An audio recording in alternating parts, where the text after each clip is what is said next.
A escasas horas de la inauguración de la Euskal Encounter, el BEC de Baracaldo ha acogido las instalaciones de la cadena SER. Admiro mucho a esta gente, ¿no?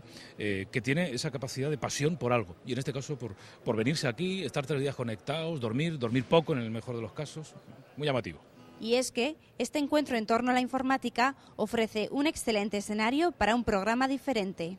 Nos aporta muchísimo, evidentemente, porque nosotros hacemos la radio allí donde pasan las cosas, ¿no? Y entonces, verdaderamente, este es un evento espectacular, un evento muy especial, donde tantas miles de personas se reúnen, algo hay que contar, algo hay que decir, y desde luego la radio pegada a la actualidad es su mayor sentido, así que venimos aquí a verlo y a contarlo. Algunos escucharán Hoy por Hoy desde sus casas y otros prefieren verlo en directo.